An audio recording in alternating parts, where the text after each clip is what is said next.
Hello दोस्तों, नमस्कार, very good morning. आप देख रहे हैं हमारा यूट्यूब चैनल सीजी कॉम्पिटिटर्स और महिला परीक्षा की क्लासेस लगातार जारी है। आज की क्लास में हम बातें करेंगे छत्तीसगढ़ दहेज प्रतिषेध नियम 2004। इसके पूर्व हमने दहेज प्रतिषेध अधिनियम 1961 देखे थे। ठीक है, चलिए तो क्लास को स्टार्ट करते हैं। पहले समझते हैं। देखिए, यहाँ पर बातें हैं किसकी? छत्तीसगढ़ दहेज प्रतिषेध नियम 2004 की। इसके पहले हमने क्या पढ़े थे? इसके पहले हम पढ़े थे क्या भाई? दहेज प्रतिषेध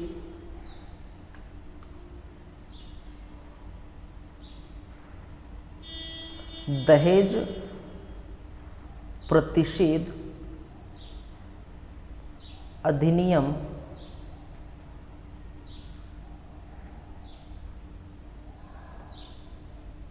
1961। ठीक है, और अब हम देखेंगे, जो देखने वाले हैं वो है छत्तीसगढ़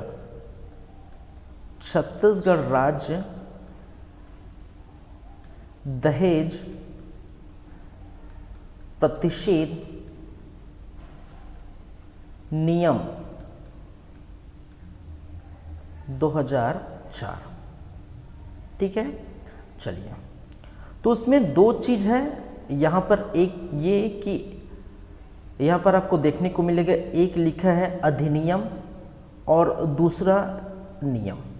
ठीक है, यहाँ मैं दो बातें करूँगा। ठीक है, एक लिखा है दहेज प्रतिषेध अधिनियम 1961 जो हम पढ़ चुके हैं इसके पहले, और आज हम पढ़ेंगे छत्तीसगढ़ राज्य दहेज प्रतिषेध नियम 2004।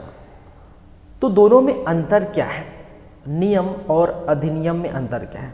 देखिए, तो मैंने क्या कहा भाई, अधिनियम में क्या होता है? जो संसद होते हैं, संसद, अब संसद है तो संसद में दो होंगे। ठीक है, एक लोकसभा होगा और राज्यसभा होगा, राज्यसभा। ठीक है,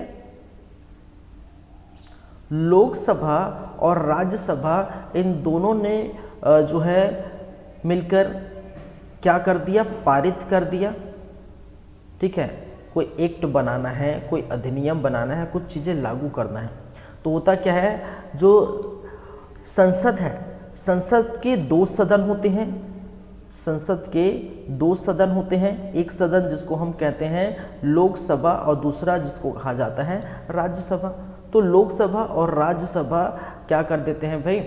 ठीक है, पारित कर देते हैं, और पारित करने के बाद ठीक है, स्वीकृति प्रदान की जाती है। किसे? स्वीकृति। और स्वीकृति किससे मिलेगी? स्वीकृति मिलेगी राष्ट्रपति से,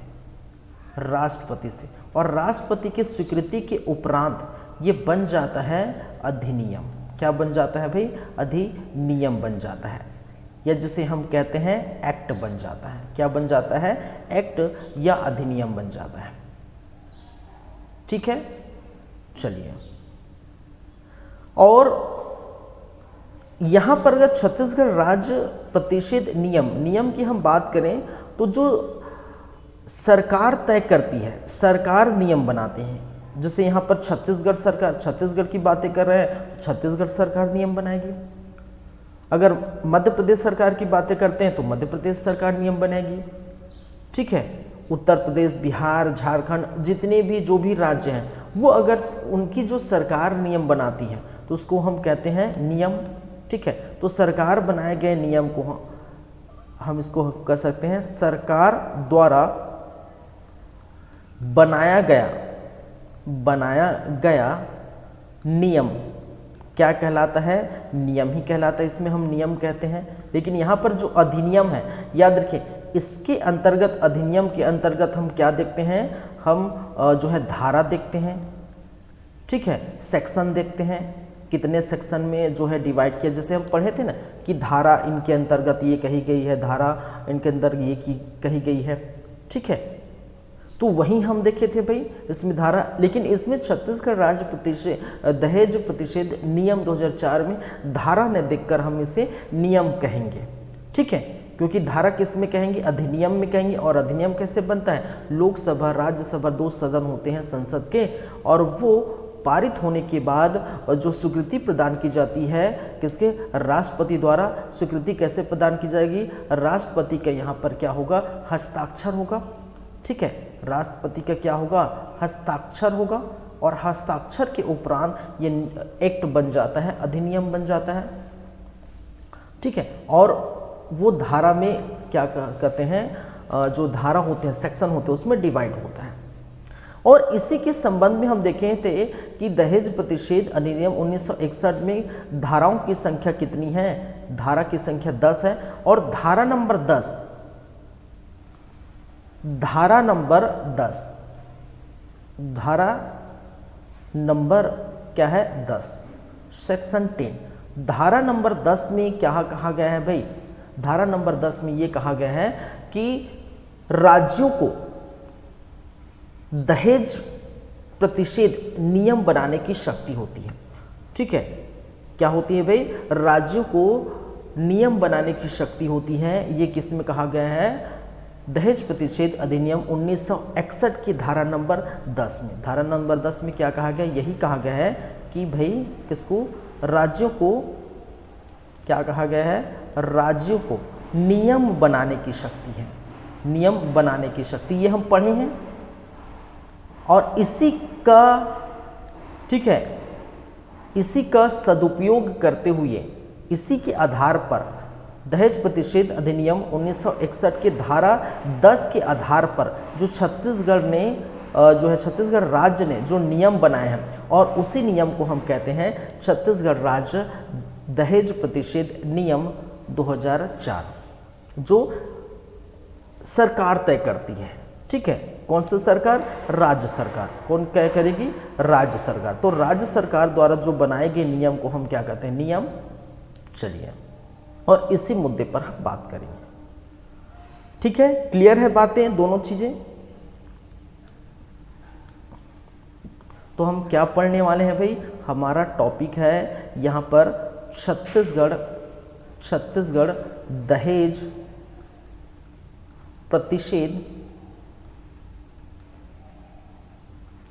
नियम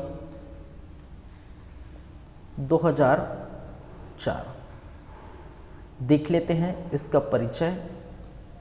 अगर परिचय की बात करें, ठीक है, तो नियम बनाने की शक्ति किसके पास है,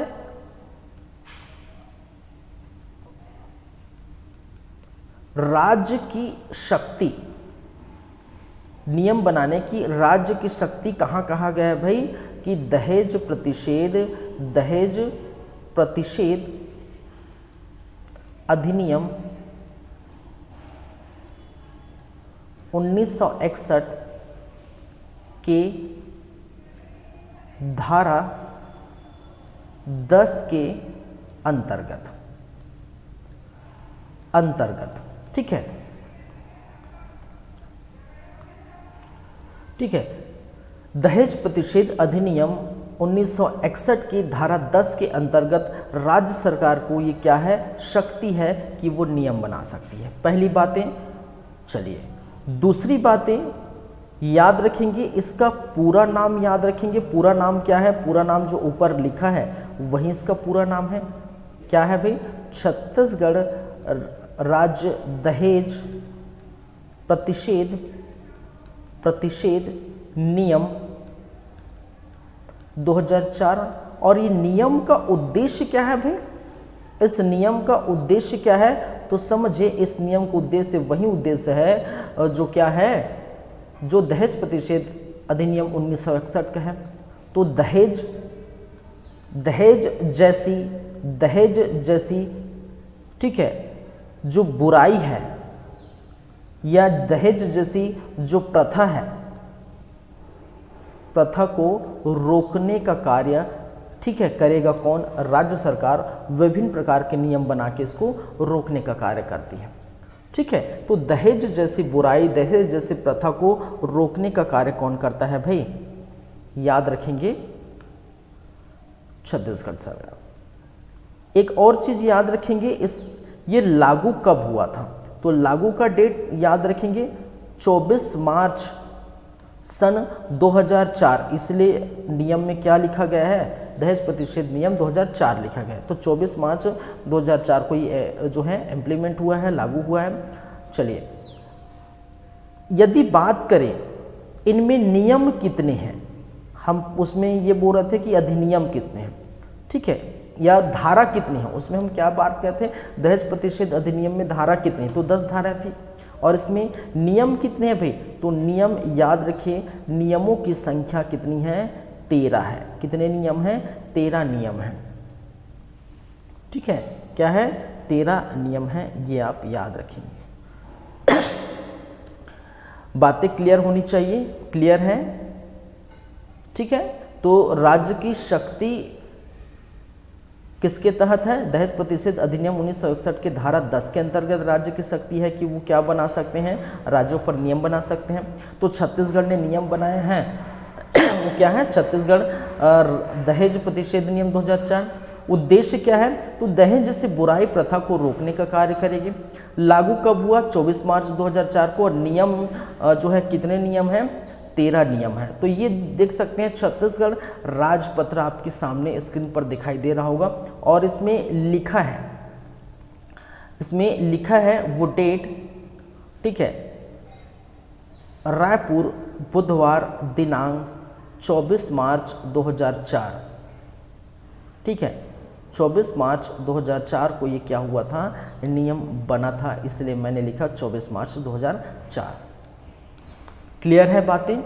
चलिए, अब इसमें जो एक एक जो है नियम है उसको हम देखेंगे। इसको धारा ना बोलकर, जैसे दहेज प्रतिषेध अधिनियम 1961 में हमने धारा कहे थे, अब इसमें हम क्या कहेंगे? इसको हम कहेंगे नियम कहेंगे। क्या कहेंगे? नियम कहेंगे। तो एक एक करके 13 नियम हैं, उन 13 नियमों को हम एक एक करके हम बातें करेंगे, देखेंगे। क्लियर है बातें? ठीक है, चलिए, तो सबसे पहले है नियम फर्स्ट।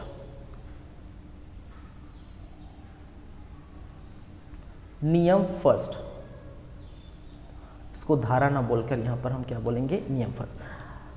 तो देखिए, जैसे हम विभिन्न अधिनियम देखे थे, विभिन्न एक्ट देखे थे, जैसे मैंने कहा बाल विवाह प्रतिषेध अधिनियम, दहेज प्रथा अधिनियम, या इसके बाद जो भी हम देखेंगे, ठीक है, घरेलू हिंसा से संबंधित अधिनियम, बाल संरक्षण अधिनियम, टोन्ही प्रताड़ना अधिनियम, जितने भी सारे अधिनियम, उसमें मैंने हर बार कहा है कि पहले और दूसरे जो धारा होंगी, ठीक है, पहले धारे में संक्षिप्त नाम, उनकी जो है विस्तार और प्रारंभ होने की तिथि दी जाती है, और दूसरे में क्या दिया जाता है? परिभाषा दी जाती है। तो यहाँ पर भी नियम में भी छत्तीसगढ़ राज्य दहेज प्रतिषेध नियम 2004 में भी जो है नियम फर्स्ट और नियम सेकंड वही है। तो नियम फर्स्ट क्या है? संक्षिप्त नाम, विस्तार और प्रारंभ की तिथि, और नियम सेकंड क्या है? परिभाषा को बताया गया है। विभिन्न प्रकार के परिभाषाएं हैं जो आपको याद रखना है। चलिए, तो यही बात है, याद रखेंगे। इसका पूरा नाम क्या है भाई? तो पूरा नाम याद रखेंगे। चलिए, नियम 1 क्या कहता है? संक्षिप्त नाम, विस्तार, प्रारंभ की तिथि। ठीक है, तो याद रखिए, संक्षिप्त नाम क्या है भाई? ये आप जानते हैं, ठीक है, छत्तीसगढ़ दहेज प्रतिषेध नियम 2004। क्या है इसका जो संक्षिप्त नाम क्या है? छत्तीसगढ़ दहेज प्रतिषेध नियम 2004। और ये लागू कहाँ पर हुआ है? तो पूरे छत्तीसगढ़ राज्य में। कहाँ पर भाई? सिर्फ छत्तीसगढ़ के राज्य की बातें करें तो पूरे छत्तीसगढ़ राज्य में ये क्या हुआ है? लागू है। याद रखेंगे 2004 के बाद। और ये प्रारंभ कब हुआ? तो आप जानते हैं 24 मार्च सन 2004। ठीक है, 24 मार्च सन 2004 को ये क्या हो गया था, प्रारंभ हो गया था, राजपत्र में जो है छप गया था, छत्तीसगढ़ राजपत्र में आप देख सकते हैं। ठीक है, छत्तीसगढ़ राजपत्र में ये छपा था। क्लियर है?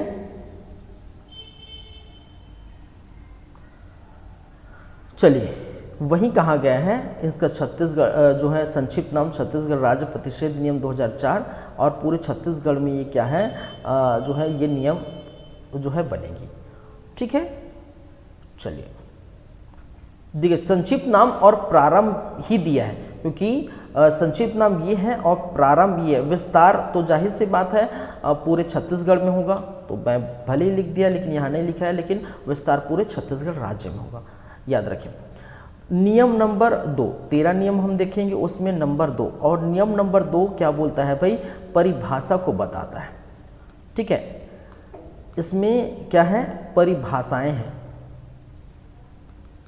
क्या है, परिभाषाएं हैं। ठीक है, तो देख सकते हैं कितनी परिभाषाएं हैं, तो बहुत सारी परिभाषाएं हैं जो आपको ध्यान रखना है। ठीक है, जैसे कि अधिनियम का परिभाषा यहाँ पर दिया गया है, सलाहकार मंडल की परिभाषा दी गई है, मुख्य दहेज प्रतिषेध अधिकारी को परिभाषित किया गया है, दहेज प्रतिषेध अधिकारी को परिभाषित किया गया है, परिवीक्षा अधिकारी, पुलिस अधिकारी, मान्यता प्राप्त कल्याण संस्था या संगठन को परिभाषित किया गया है, जिला दंडाधिकारी को परिभाषित किया गया है, शिकायत को परिभाषित किया गया है। ठीक है, तो विभिन्न प्रकार के परिभाषा जो आप क्या कर सकते हैं, देख सकते हैं। ठीक है, चलिए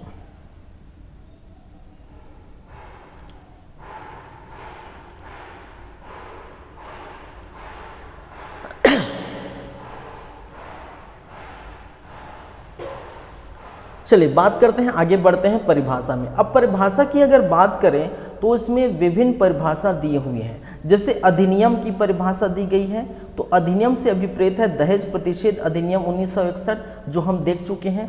ठीक है, अधिनियम की परिभाषा दी गई है और दहेज प्रतिषेध अधिनियम 1961 देख चुके हैं, तो वहाँ जो परिभाषित की गई है उसको यहाँ बताया गया है। ठीक है, चलिए सलाहकार मंडल को परिभाषित की गई है। सलाहकार मंडल से तात्पर्य है कि दहेज प्रतिषेध अधिकारी, और दहेज प्रतिषेध अधिकारी की हम बात करें तो 8B में इसको जो है वर्णित किया गया है। दहेज प्रतिषेध अधिनियम 1961 के धारा 8B में दहेज प्रतिषेध अधिकारी की बात की गई है।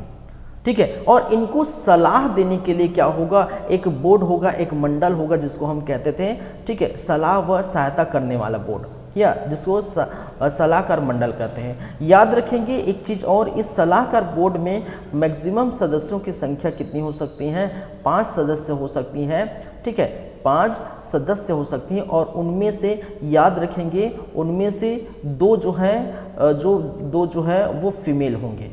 ठीक है, 2 क्या होंगे, फीमेल होंगे, फीमेल होंगे। कहने का मतलब है 2 जो होगा वो महिला होगा भाई।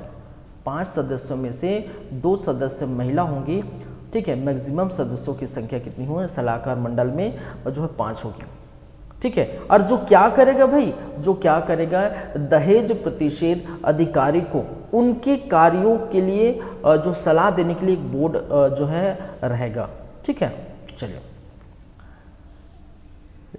नियम नंबर 2 का ग क्या कहता है, क ख देख चुके हैं। नियम नंबर 2 का ग क्या कहता है कि मुख्य दहेज प्रतिषेध अधिकारी से क्या तात्पर्य है, कि वह अधिकारी इन पर दहेज नियम के अधीन राज्य सरकार के कर्तव्य दायित्व सौंपा गया। देखिए, मुख्य दहेज प्रतिषेध अधिकारी, एक होता है दहेज प्रतिषेध अधिकारी और एक होता है मुख्य दहेज प्रतिषेध अधिकारी।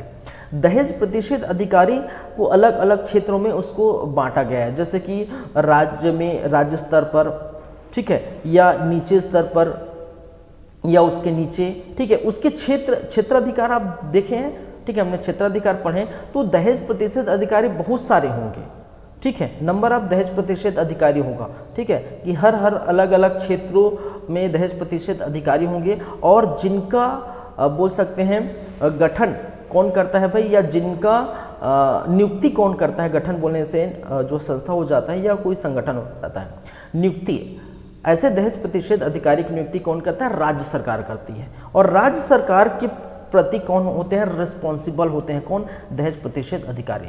तो विभिन्न प्रकार के विभिन्न स्थानों पर दहेज प्रतिषेध अधिकारी होता है, तो उनके ऊपर एक अधिकारी होगा जिसको हम कहते हैं मुख्य दहेज प्रतिषेध अधिकारी। और मुख्य दहेज प्रतिषेध अधिकारी का कार्य होता है कि जो नीचे जो दहेज प्रतिषेध अधिकारी हैं उनको मॉनिटर करना, ठीक है, क्या करना, उनको मॉनिटर करना, किस प्रकार से वो कार्य कर रहे हैं, कैसे कार्य कर रहे हैं, तो उस प्रकार से मॉनिटर करना, समन्वय बना के किस प्रकार से वो कार्य कर रहे हैं उसकी देख रेख करना, ठीक है, सभी चीज़ का जायजा लेना, ये कौन किसका कार्य है, मुख्य दहेज प्रतिषेध अधिकारी। तो एक मुख्य दहेज अधिकारी प्रतिषेध अधिकारी होगा और विभिन्न दहेज प्रतिषेध अधिकारी होंगे, याद रखें। और उसी को यहाँ पर क्या कहा गया है, परिभाषित किया गया है, ठीक है। दहेज प्रतिषेध अधिकारी से अभिप्राय वह अधिकारी जिसकी नियुक्ति राज्य सरकार करेगी, ठीक है। तो जाहिर सी बात है, ठीक है, 8 में यही कहा गया है, जो कि मैंने यही कहा 8B या 8 में, ठीक है, जो दहेज प्रतिषेध अधिकारी 8 धारा 8 कौन से धारा, दहेज प्रतिषेध अधिनियम 1961 के धारा 8 में क्या कहा गया है, दहेज प्रतिषेध अधिकारी की नियुक्ति की बात कही गई है। चलिए, ये इंपॉर्टेंट है। पर्यवेक्षक अधिकारी से तात्पर्य है जिला पर्यवेक्षक अधिकारी अथवा अपर जिला परीक्षक अधिकारी अथवा नगर परीक्षक अधिकारी जिसकी नियुक्ति provision of the offenders act 1958 केंद्रीय अधिनियम सन 1958 के अधीन की गई है। ऐसे अधिकारी क्या कहलाएंगे, पर्यवेक्षक अधिकारी कहेंगे। पुलिस अधिकारी, तो पुलिस अधिकारी राज्य पुलिस विभाग द्वारा तय करती है, ठीक है। पुलिस अधिकारी होते हैं जो राज्य पुलिस विभाग द्वारा क्या होते हैं, जो है तय करते हैं, नियुक्ति की जाती है। जिला दंडाधिकारी तथा शिकायत के वह अर्थ होंगे जो दंड प्रक्रिया सही, ठीक है, जिला दंडाधिकारी के अंतर्गत उस क्रमशः संनिवेदित किया जाएगा, परिभाषित किया गया। तो इसमें जिला दंडाधिकारी को, ठीक है, जिला के जो दंडाधिकारी होंगे और शिकायत को भी यहाँ पर परिभाषित किया गया है। तो विभिन्न परिभाषा यहाँ पर दी गई है। इसमें आपसे ये पूछा जाता है कि निम्नलिखित में से छत्तीसगढ़ राज्य दहेज प्रतिषेध नियम 2004 के तहत नियम 2 में निम्नलिखित में से किसको परिभाषित नहीं किया गया है या किसको परिभाषित किया गया है, इस प्रकार से क्वेश्चन पूछा जाता है। तो सिर्फ कम से कम आप नाम याद रखिए किसको किसको परिभाषित किया गया है। तो अधिनियम, सलाहकार मंडल, मुख्य दहेज प्रतिषेध अधिकारी, दहेज प्रतिषेध अधिकारी, पर्यवेक्षक अधिकारी, पुलिस अधिकारी, ठीक है। मान्यता प्राप्त कल्याणकारी संस्था को भी परिभाषित किया गया है। मान्यता प्राप्त कल्याणकारी संस्था जैसे कोई महिला से जो है महिलाओं के प्रति कार्य करने वाले ऐसे संगठन या संस्था, या बच्चों या बुजुर्गों के प्रति कार्य करने वाले ऐसे संगठन या संस्था, समाज की सेवा करने वाले ऐसे कार्य या संगठन या संस्था को भी क्या किया है, परिभाषित किया गया है, ठीक है। जो मान्यता प्राप्त, गवर्नमेंट से मान्यता प्राप्त है कि भाई ये इनके लिए कार्य करती है, ऐसे संस्था संगठन को भी यहाँ पर परिभाषित किया गया। परिभाषित करने का मतलब यहाँ पर ये है कि कहीं ना कहीं हम जो नियम देखेंगे वहाँ पर इनका यूज होगा। याद रखें, जो विभिन्न प्रकार की परिभाषा अगर परिभाषित किया गया है, ठीक है, परिभाषा दी गई है, इसका मतलब यह है कि जितने भी हम जो भी आगे जाएंगे तो जो भी नियम या अधिनियम देखेंगे उसमें उनका उल्लेख जरूर होगा, उनकी बातें होंगी, उनके कार्य, उनके कर्तव्य वो जरूर हम देखेंगे, ठीक है। तो जो भी परिभाषित है उनका कार्य आने वाले जो अभी नियम होंगे उसमें जरूर मिलेगा। क्लियर है बातें?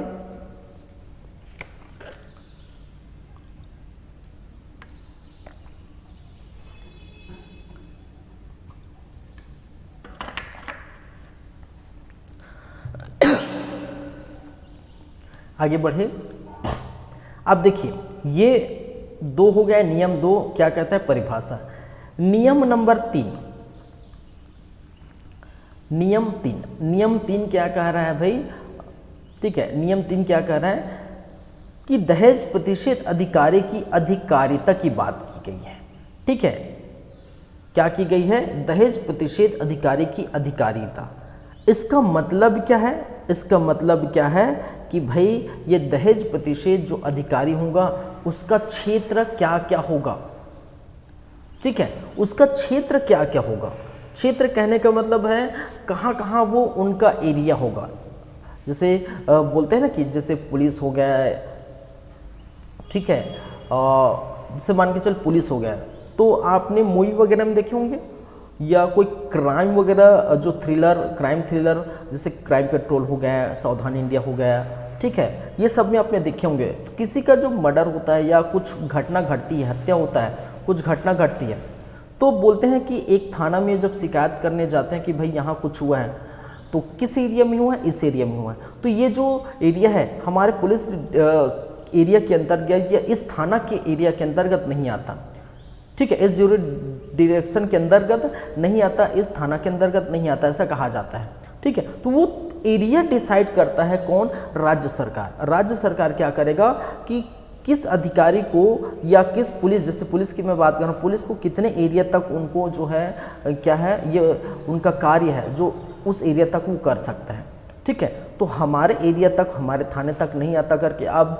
बोल दिया जाता है कि दूसरे थाने में आप क्या करिए, शिकायत दर्ज कर रही, वो उनके अंतर्गत आता है, ठीक है। तो उसी प्रकार है कि राज्य सरकार ये तय करती है कि दहेज प्रतिषेध अधिकारी की जो क्षेत्राधिकार है, क्षेत्र है जहाँ पर वो काम कर सकते हैं, ठीक है, वो कहा गया है। तो वो बातें, वो नियम कहाँ पर है, वो नियम 3rd में है। दहेज प्रतिषेध अधिकारी की अधिकारिता या क्षेत्र जो है वो कौन तय करता है, राज्य सरकार तय करती है, ये याद रखेंगे, ठीक है। ये लिखा गया है राज्य सरकार की अधिसूचना द्वारा विधिष्ठित क्षेत्र होगा, ठीक है, जो क्षेत्र होगा वो कौन तय करेगा, राज्य सरकार क्या करेगा, उस क्षेत्र को तय करेगा, ठीक है। तो क्लियर है बातें। नियम 3, नियम 2 में परिभाषा, नियम 1 में आप देख सकते हैं संक्षिप्त नाम तथा प्रारंभ, नियम 2 में परिभाषा, कौन कौन सी परिभाषा देखे, और नियम 3 में दहेज प्रतिषेध अधिकारी की अधिकारिता की बात कही गई है। क्लियर है बातें नियम 3 तक। चलिए आगे बढ़ते हैं नियम नंबर 4। नियम नंबर 4 क्या बोलता है भाई, कि शिकायत करने हेतु प्रक्रिया, ठीक है। इसको हम अगर हम देखें तो नियम नंबर 4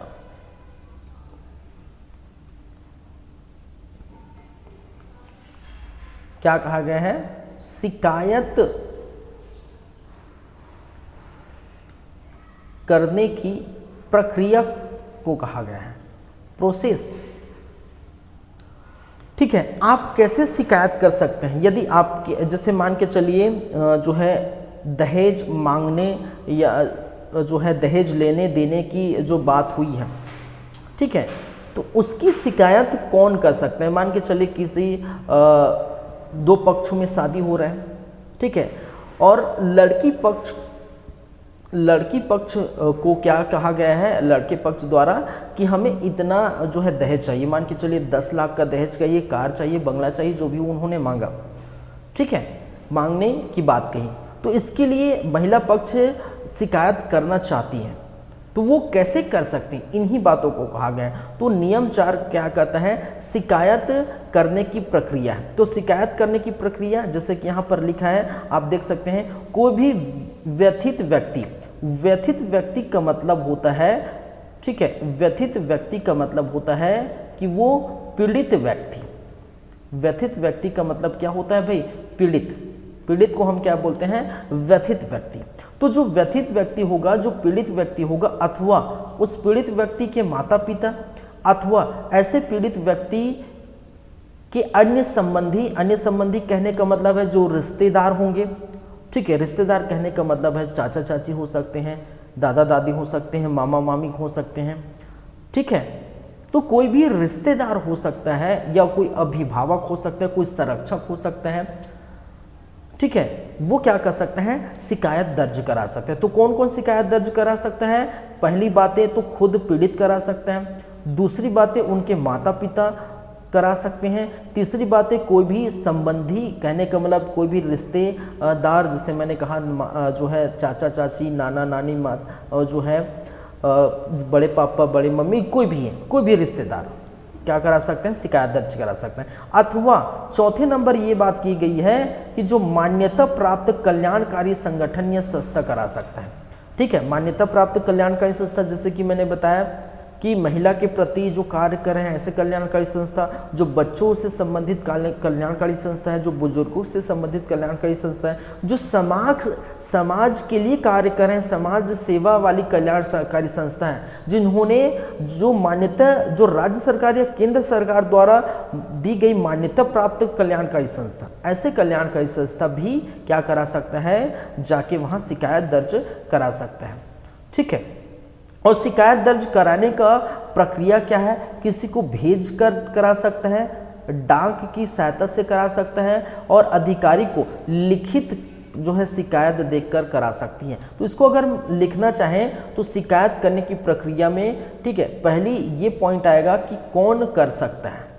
ठीक है, शिकायत कौन करता है, तो याद रखिए शिकायत कौन कर सकता है, कौन कर सकता है। तो पहली बात ये, तो कौन कौन करेगा, एक तो व्यथित व्यक्ति, और व्यथित व्यक्ति का कहने का मतलब है कि वो पीड़ित व्यक्ति। ठीक है, पीड़ित व्यक्ति जिनको ये बोला है कि भाई मुझे दहेज चाहिए, ठीक है, तो वो पीड़ित व्यक्ति हैं। ठीक है, तो और दूसरा पीड़ित व्यक्ति के माता पिता, पीड़ित व्यक्ति के क्या है, माता पिता, माता पिता में, ठीक है, या उसके रिश्तेदार, रिश्तेदार कहने का मतलब है जैसे कि मैंने कहा कि चाचा चाची, ठीक है, हो सकते हैं कि मामा मामी, ठीक है, या हो सकता है, ठीक है, कोई भी जो है दादा दादी, ठीक है, आदि, जो भी रिश्ते में उनके जो आएंगे वो आदि। और चौथे नंबर में कोई भी कल्याणकारी संस्था, और कल्याणकारी संस्था मान्यता प्राप्त, कोई भी क्या है, मान्यता प्राप्त कल्याणकारी संस्था, कल्याणकारी संस्था जो है वो क्या करा सकती है भाई, वो शिकायत दर्ज करा सकती है। तो इनमें से जितने भी देख रहे हैं, इनमें से कोई एक, ठीक है, चाहे पीड़ित को लगता है कि वो जाए तो वो जा सकती है, यही उसके माता पिता को लगता है कि पीड़ित को ना जाए तो वो उसके माता पिता जा सकते हैं, या माता पिता को लगता है कि भाई मैं नहीं जाऊंगा, ठीक है, तो वो रिश्तेदार को भेज सकते हैं, या इनमें से कोई नहीं करा रहा है तो भाई कोई मान्यता प्राप्त संस्था होगी वो करा सकते हैं। तरीका, शिकायत का तरीका, शिकायत का तरीका, तो शिकायत का तरीका क्या होगा, एक तो पहली बात तो आप जो है लिखित में देंगे, लिखित में देंगे, किसको देंगे भाई, जो अधिकारी होंगे, दहेज प्रतिषेध जो अधिकारी होंगे उस अधिकारी को आप क्या करेंगे, लिखित में देंगे। पहली बात है लिखित में देंगे, ठीक है, तो लिख के देंगे, और दो तरह से, तीन तरह से हो सकते हैं, या जो भिजवा सकते हैं, ठीक है, किसी के हाथों भिजवा सकते हैं, ये जो लिखित में जो शिकायत दे सकते हैं तो ये किसी के हाथों भिजवा सकते हैं, किसी के हाथों में भिजवा सकते हैं, या जो है डाक घर के द्वारा भिजवा सकते हैं, या खुद उपस्थित होकर, ठीक है। तो इस प्रकार से आप कर सकते हैं। देखिए शिकायत करने का तरीका क्या है, लिखित में देंगे, ठीक है, दहेज प्रतिषेध अधिकारी को लिखित में शिकायत करेंगे, किसी के हाथों भिजवा सकते हैं, डाक के माध्यम से भेजा सकते हैं, संदेश वाहक मतलब वही किसी के हाथों से, या डाक विभाग से भेजा सकते हैं, डाक की सहायता से, ठीक है, या खुद भी जा सकते हैं, ऐसा नहीं खुद भी जा सकते हैं। तो शिकायत जो लिखित में दी जा सकती है, शिकायत करने की प्रक्रिया किस में लिखा गया है, दहेज प्रतिषेध नियम 2004 के नियम नंबर 4 में शिकायत करने की प्रक्रिया कही गई है, बातें कही गई है। क्लियर है बातें?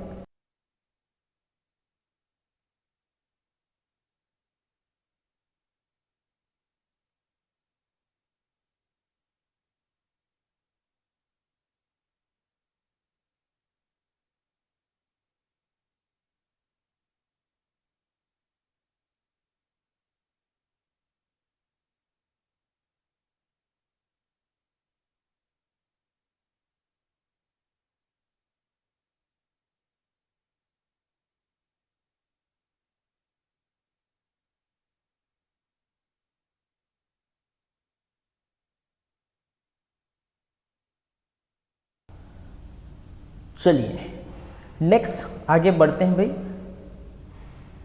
जो है नियम नंबर 5। नियम नंबर 5, और नियम नंबर 5 क्या बोलता है कि दहेज प्रतिषेध अधिकारी के द्वारा पालन किए जाने वाली अतिरिक्त कार्य क्या है? दहेज प्रतिषेध अधिकारी द्वारा पालन की जाने वाली अतिरिक्त कार्य। देखिए, दहेज प्रतिषेध अधिकारी के जो है नियुक्ति की बातें और उसके कर्तव्य की बातें किसमें कही गई है? ठीक है, धारा नंबर 8B में। ठीक है, धारा नंबर 8B में। ठीक है, किसमें क्या धारा? दहेज प्रतिषेध अधिनियम 1961 की धारा नंबर 8B में दहेज प्रतिषेध अधिकारी की नियुक्ति की बात की गई है और उनके कर्तव्य एवं कार्यों का वर्णन किया गया है। क्या कर्तव्य है? जैसे हम पढ़े थे कि भाई दहेज को रोकना इनका कार्य है। ठीक है, दहेज से संबंधित जो साक्ष्य होगा उनको इकट्ठा करना इनका कार्य है। ठीक है, तो ये सारे कार्य थे। और एक कार्य और था, अंतिम में हम पढ़े थे, आपको याद आ रहा होगा कि एक कार्य और यह था कि राज्य सरकार, अन्य कार्य में राज्य सरकार जो चाहे करा सकते हैं वो कार्य। ठीक है, तो राज्य सरकार इसकी नियुक्ति करता है, तो राज्य सरकार के प्रति ये उत्तरदायी है। दहेज प्रतिषेध अधिकारी किसके प्रति उत्तरदायी है? जो भी डेटा होंगे, जो रिपोर्ट होंगे वो किसको सौंपेंगे? राज्य सरकार को सौंपेंगे। इसका मतलब उत्तरदायी किसके प्रति है? राज्य सरकार के प्रति है। तो राज्य सरकार जो चाहे, इससे संबंधित जो चाहे राज्य सरकार, वो इनसे करा सकते हैं अतिरिक्त कार्य। ठीक है, यही कहलाता है आपका अतिरिक्त कार्य। ठीक है,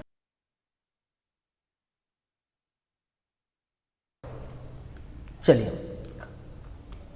तो अतिरिक्त कार्य आप देख सकते हैं राज्य सरकार जो तय करे। ठीक है, वही हमने कहा। तो बहुत सारे इसके अतिरिक्त कार्य हैं। उनके अलावा जैसे आप देख सकते हैं शिविर लगाना। ठीक है, शिविर लगाकर सूचना और प्रसार विभाग, पंचायत समिति तथा अन्य मीडिया के माध्यम से प्रचार प्रसार करना कि दहेज के खिलाफ तथा दहेज की रोकथाम करने के स्थानीय लोगों को शामिल करने का प्रयास करना। ठीक है, तो शिविर लगाना और शिविर लगाकर ये लोगों तक बातें पहुंचाना कि दहेज लेना कितना जो है हानिकारक हो सकता है आपके लिए, ये एक बुराई है, एक ऐसी प्रथा है। ठीक है, जिसको हमें रोकना पड़ेगा। ठीक है, तो पंचायत स्तर पर जो है आप लगा सकते हैं। ठीक है, ग्राम पंचायत, जनपद पंचायत या जिला पंचायत स्तर पर उसको लगाकर लोगों तक ही अवेयरनेस फैलाएं। ठीक है, अवेयरनेस करें कि भाई ये दहेज लेना देना जो है बुरी बात है और इनसे आपको सज़ा हो सकती है, सज़ा का प्रावधान है वगैरह वगैरह। इनको क्या करना है? अवेयरनेस करना है, लोगों तक बातें पहुंचाना है। ठीक है, तो शिविर लगाकर ये कर सकते हैं, करेंगे। दूसरी बातें, अधिनियम नियम के उपबंधों का कहीं कोई उल्लंघन तो नहीं हो रहा है। कहने का मतलब है, ऐसे अगर नियम का उल्लंघन हो रहा है, जैसे दहेज ले रहे हैं, दे रहे हैं, ये तो नियम का उल्लंघन है भाई। नियम क्या कहता है? दहेज लेना देना और दहेज मांगना।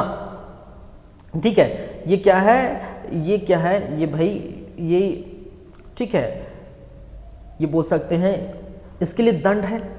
ठीक है, तो इसी को क्या करना है? रोकना है। तो नियम का उल्लंघन अगर हो रहा है तो वो देख रेख करना है, सुनिश्चित करने के लिए आकस्मिक निरीक्षण और गहन जांच करना है कि वाकई में हो रहा है कि नहीं, तो ये चेक करना है, जांच करना है। अधिनियम के अंतर्गत किसी भी अपराध की शिकायत किसी पक्षकार या व्यथित व्यक्ति, जो पीड़ित व्यक्ति अथवा व्यक्ति संगठन से स्वीकार करेगा। कहने का मतलब है जो व्यथित व्यक्ति होगा या जो भी शिकायत करता होंगे, उनसे वो जो है शिकायत क्या करेगा? एक्सेप्ट करेगा, शिकायत लेगा। उनसे संबंधित दहेज से संबंधित जो शिकायत है वो एक्सेप्ट करने का कार्य करेगा, लेने का कार्य करेगा। वह अधिनियम के प्रयोजन के लिए निर्धारित प्रारूप 1 में एक पंजीक संधारित करेगा, जिससे शिकायत, जांच तथा उसके निष्कर्ष या अन्य सुसंगत सूचना लिखी जाएगी। वह प्रत्येक व्यक्तिगत प्रकरण हेतु सुसंगत अभिलेख सहित पृथक से नस्ती में रहेगा। ठीक है, तो इस प्रकार से जांच की जो शिकायतें, जांच, निष्कर्ष, सूचना लिखी जाएगी, ये सारी चीज़ें उनको रखना होगा। ठीक है, फिर क्या बोल रहे हैं? वह सहायक मंडल, जिसकी परिभाषा हमने देखे थे। ठीक है, नियम नंबर 2 में जो सलाहकार मंडल है, वह सलाहकार मंडल के सदस्य सचिव संयोजक के रूप में कार्य करेगा। सलाहकार मंडल के सदस्यों के साथ उनकी आवश्यक सलाह व सहायता हेतु उन्हें नियमित संपर्क बनाए रखना होगा। ठीक है, अधिनियम के प्रवर्तन से संबंधित सभी मामलों के बारे में तथा आवश्यक उसे जिला दंडाधिकारी अथवा इस प्रयोजन के लिए राज्य सरकार द्वारा प्राधिकृत किसी अन्य व्यक्ति को सूचित करेगा। ठीक है, कहने का मतलब एक मोटा मोटी ये है कि जो सलाहकार हम मंडल या बोर्ड की बातें किए हैं, ठीक है, उनसे संपर्क में आकर वो सारी बातें एक दूसरे से डिस्कशन करेंगे, समन्वय बनाएंगे और जो है चीज़ों को क्लियर करेंगे। ठीक है, तो इस प्रकार से उनके कांटेक्ट में रहेंगे और इस प्रकार से मिलकर कार्य करेंगे। वह किसी विवाह में पक्षकार द्वारा प्रस्तुत उपहारों की सभी सूची अपनी अभिरक्षा में रखेगा और इस आशय में रखी पंजे में उसका प्रविष्ट करेगा। ठीक है, कहने का मतलब है कि जो विवाह होंगे, ठीक है, विवाह पक्षकार द्वारा प्रस्तुत उपहार होंगे, उपहार जैसे जो भी दिया होगा, ठीक है, दहेज स्वरूप जो भी उपहार दिया होगा, ठीक है, तो उसको क्या करेंगे, वो रखेंगे भाई, उसकी सूची बना के रखेंगे और जांच करेंगे कि वाकई में दहेज लिया है या दहेज दिया गया है। इस प्रकार की जो है वो चीज़ों को देखेंगे। वह अपने कर्तव्यों का निर्वहन पूर्ण सावधानी से, शालीनता तथा गोपनीयता व ऐसे रीति से करेगा कि पारिवारिक संबंधों की प्रतिष्ठा व समर्थन बरकरार रखे। कहने का मतलब है कि अपने कर्तव्यों का निर्वहन इस प्रकार से करेगा कि भाई ऐसा नहीं कि भाई जो है दहेज के लिए प्रताड़ित हो रहे हैं तो उसके लिए वो लोगों को अपमान करें कि भाई, ठीक है, जो उनका बनता है, पारिवारिक संबंध बिगड़े मत, प्रतिष्ठा मान मर्यादा और उनका जो सम्मान था वो बरकरार रहे, इस प्रकार से अपने कार्यों का निर्वहन करेगा। ठीक है, चलिए, इस प्रकार से लंबे चौड़े बहुत सारे क्या हैं जो है, लगभग कितने हैं भाई, लगभग अगर मैं बोल सकता हूं तो इस प्रकार से लगभग कितने हैं, 26 लगभग 26 क्या है, इनके अतिरिक्त कार्य हैं जो करेंगे। और ये 26 का 26 अगर मैं बताने भिड़ जाऊं, ठीक है, तो 26 का 26 बताने भिड़ जाऊं तो एक क्लास इसी कार्य पर लग जाएगा। ठीक है, और जो मैं होने नहीं दूंगा। कहने का मतलब है एक ही क्लास में इसको क्यों करूं। ठीक है, इसको आप पढ़ लीजिए। क्यों भाई, क्योंकि ये उतना देखिए, एक ही धारा या एक ही नियम के अंतर्गत आप 25-26 चीज़ें पढ़ेंगे, कोई मतलब नहीं है। वहाँ से अगर आएगा तो आएगा, ये क्वेश्चन आएगा। ठीक है, और इतने के लिए 25-26 टाइप की चीज़ों नहीं पढ़ सकते, क्योंकि आपके पास बहुत सारी चीज़ें पढ़ने के लिए। जैसे कि मैंने कहा बाल विवाह प्रतिषेध अधिनियम है, उसमें इतनी धाराएँ हैं। ठीक है, आप इसके बाद हम जो पढ़े हैं दहेज प्रतिषेध अधिनियम 1961, उसमें भी बहुत सारे धाराएं हैं। फिर टोनही प्रथा है, घरेलू जो है हिंसा से संबंधित मामले हैं, बाल संरक्षण जो है नियम है। तो ये सारी चीज़ें, बहुत सारी धाराएं हैं, नियम हैं, और एक ही नियम एक ही धारा के अंदर मैं घुस की चीज़ों को पूरी तरह से बताऊं तो फिर दिक्कत है। ठीक है, फिर कोई मतलब नहीं। तो इससे अच्छा आप क्या है, आप इस चीज़ को एक बार कम से कम रीड कर लीजिए, एक बार पढ़ लीजिए कि क्या क्या कहा गया है। ठीक है, एक बार कम से कम पढ़ लीजिए, उतना इंपॉर्टेंट नहीं है, 2-4 आप पढ़ सकते हैं। ठीक है, क्योंकि बहुत सारी चीज़ें आपको पढ़नी पड़ती हैं। इसके साथ साथ और भी जो सब्जेक्ट है, ऐसा नहीं कि सिर्फ ये नियम अधिनियम वाले ही सब्जेक्ट हैं, इसके साथ साथ और भी बहुत सारे सब्जेक्ट हैं। सिर्फ एक अकेला ही तो आपको जो है सिलेक्शन नहीं करा सकता ना, कि आपके पास बहुत सारे और जो है क्या है सब्जेक्ट है, जो भी उसको पढ़ना पड़ेगा, तो इसमें ही पूरा टाइम नहीं दे पाएंगे। ठीक है, तो जाहिर सी बात है। तो ये सारी चीज़ें आप क्या कर सकते हैं, पढ़ सकते हैं। ठीक है, और भी बहुत सारी चीज़ें जो मुझे बतानी है, तो फिर भाई मैं वहाँ पर चलूँगा, तो 25-26 को मैं बताते भिड़ूँगा तो फिर दिक्कत हो जाएगा आपको भी, ठीक है, मेरे को भी, क्योंकि इतना। चलिए, अब देखिए नियम नंबर 6, नियम नंबर क्या बोलता है 6, और नियम नंबर 6 क्या बोलता है भाई, मुख्य दहेज प्रतिषेध अधिकारी की नियुक्ति, कर्तव्य और उनका कार्य कहा गया है। ठीक है, तो याद रखेंगे नियम नंबर 6 क्या कहा गया, मुख्य दहेज प्रतिषेध अधिकारी की नियुक्ति की बात की गई है। तो जैसे कि मैंने कहा कि दहेज प्रतिषेध अधिकारी होता है, दहेज प्रतिषेध अधिकारी को क्षेत्राधिकार बांट दिया जाता है कि इस क्षेत्र में ये रहेंगे, इस क्षेत्र में ये रहेंगे। ठीक है, और उसके ऊपर, इन सभी के ऊपर एक लौता क्या होगा, मुख्य दहेज प्रतिषेध अधिकारी होगा।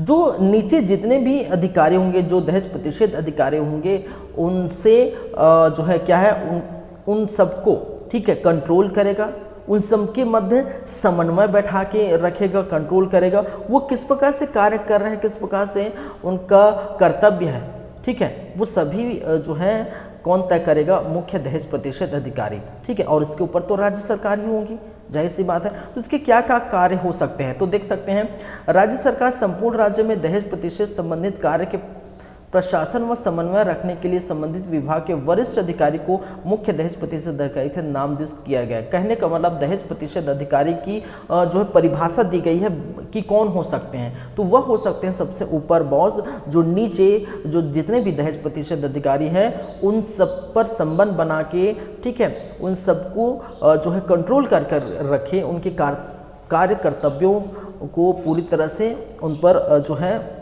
ठीक है, कार्य कर्तव्यों को उन्हें बताए। तो ऐसे इसको हम कह सकते हैं मुख्य दहेज प्रतिशत अधिकारी। मुख्य दहेज प्रतिशत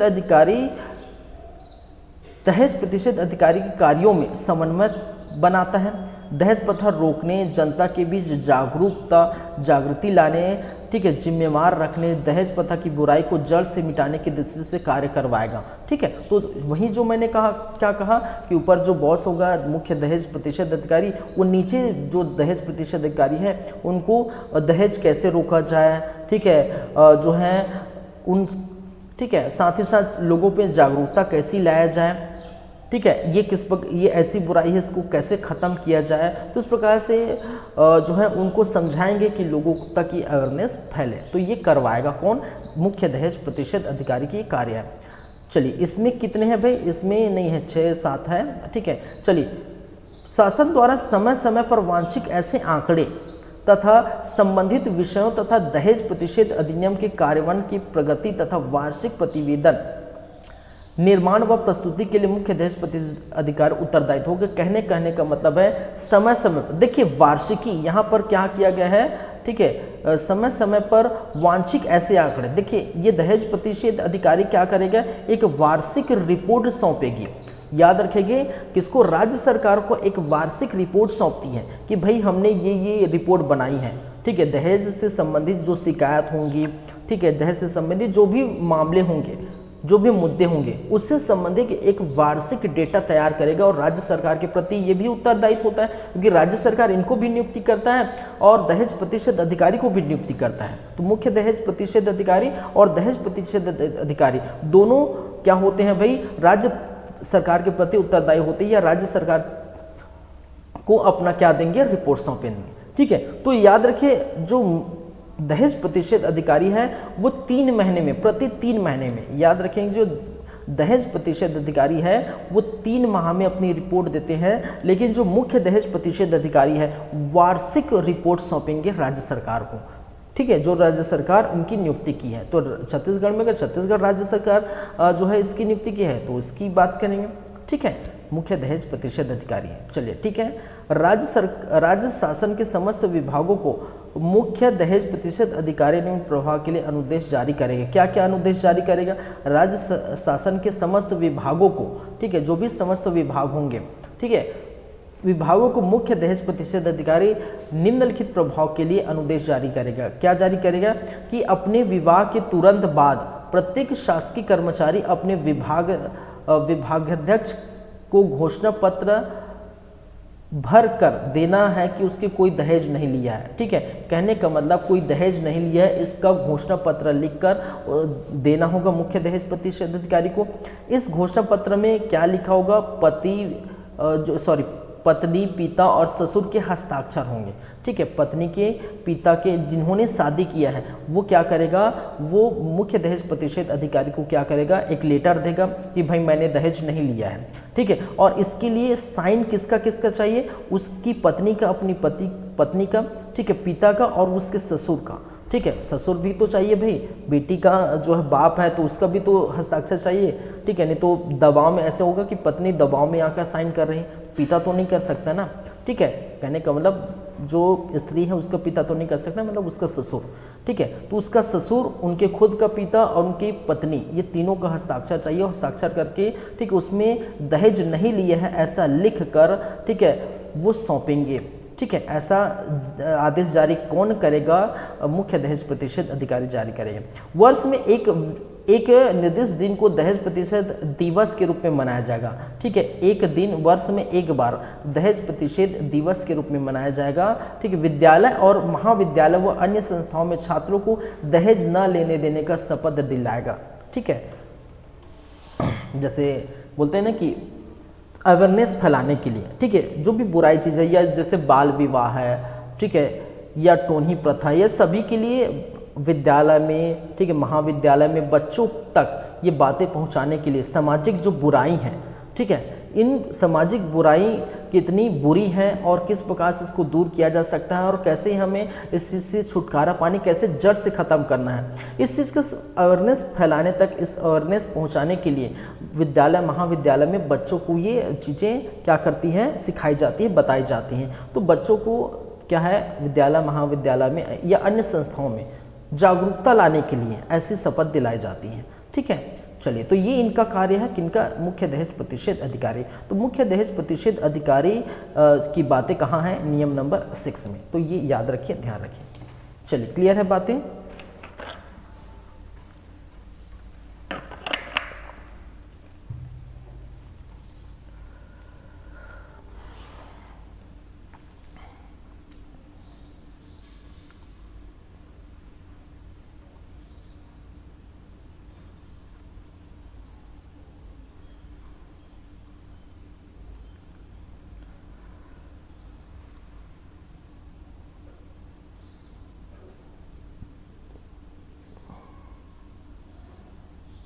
चलिए, ठीक है, नेक्स्ट हम बातें करते हैं। नेक्स्ट है कौन सा भाई, आपका 7वां नियम नंबर 7। नियम नंबर क्या है, 7।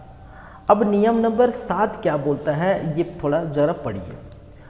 नियम नंबर 7 का क्या कहना है, पक्षकारों द्वारा विवाह में उपहारों की सूची